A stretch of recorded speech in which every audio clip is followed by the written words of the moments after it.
यार एक बात बताओ, आजकल दुनिया में एक नाम बहुत फास्ट ट्रेंड हो रहा है, सऊदी अरेबिया। पहले ये कंट्री सिर्फ ऑयल के लिए फेमस थी, एक डिजर्ट नेशन जिसमें ज्यादा कुछ नहीं होता था। लेकिन आज सऊदी लिटरली रॉकेट स्पीड से पावरफुल होती जा रही है। Military rise, economic boom, mega projects, global diplomacy, हर जगह सऊदी का इन्फ्लुएंस दिख रहा है। और लोग सीरियसली पूछ रहे हैं, सऊदी सडनली इतनी पावरफुल कैसे हो गई? तो चलो आज इस पूरे टॉपिक को सिंपल वर्ड्स में एक फ्रेंड की तरह समझते हैं। सऊदी का ट्रांसफॉर्मेशन स्टार्ट होता है एक मास्टरमाइंड प्लान से। विजन 2030। 2016 में क्राउन प्रिंस मोहम्मद बिन सलमान ने अनाउंस किया कि सऊदी को पूरा चेंज करना है। उन्होंने बोला, ऑयल हमेशा नहीं चलेगा, फ्यूचर बनाना है।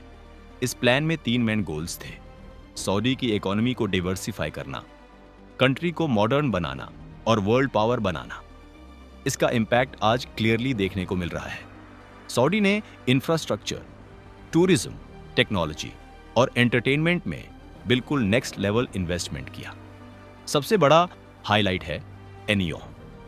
यार ये कोई सिटी नहीं, ये एक फ्यूचरिस्टिक दुनिया है। $500 बिलियन का मेगा प्रोजेक्ट। इसमें एक स्ट्रेट 170 किलोमीटर लंबी शहर द लाइन बन रहा है, जिसमें कार्स नहीं, पोल्यूशन नहीं, सिर्फ AI बेस्ड ट्रांसपोर्ट होगा। ऐसे बिल्डिंग्स और टेक्नोलॉजी जो अभी किसी कंट्री के पास नहीं। फिर आता है त्रोजेना, माउंटेन सिटी, फिर Oxagon, floating industrial city.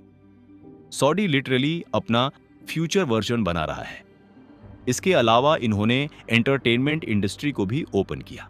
Cinemas, concerts, festivals, जो सऊदी में कभी नहीं होता था, अब सब ओपन हो चुका है। और टूरिज्म, भाई सऊदी 2030 तक 100 मिलियन टूरिस्ट्स अट्रैक्ट करने का टारगेट रख रहा है।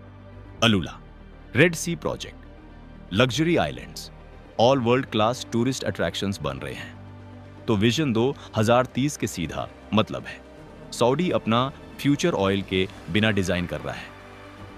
और ये मूव बहुत स्मार्ट है। तो अब बात करते हैं सऊदी के असली पावर गेम की। सबसे इंपॉर्टेंट फैक्टर है ऑयल। सऊदी के पास वर्ल्ड के बिगेस्ट रिजर्व्स में से एक है, और ओपेक प्लस का मेन डिसीजन मेकर भी सऊदी ही है। इसका मतलब अगर सऊदी प्रोडक्शन बढ़ाए या कम करे, दुनिया की इकोनॉमी शेक हो जाती है।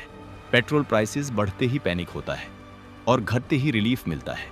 ये पावर बहुत कम कंट्रीज के पास होती है। फिर आता है डिप्लोमेसी, और ये बेस्ट पार्ट है।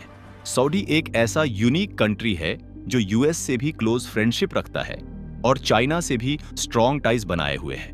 US को सऊदी चाहिए डिफेंस और ऑयल के लिए, चाइना को सऊदी चाहिए एनर्जी, ट्रेड और ब्रिक्स पावर के लिए। और जिस कंट्री को US और चाइना दोनों वैल्यू देते हो, वो ऑटोमेटिकली वर्ल्ड पावर बन जाता है। ये बैलेंस बहुत रेयरली किसी नेशन के पास होता है। मिलिट्री की बात करें तो सऊदी का डिफेंस बजट टॉप 5 में आता है। सऊदी अपनी आर्मी को मॉडर्नाइज कर रहा है।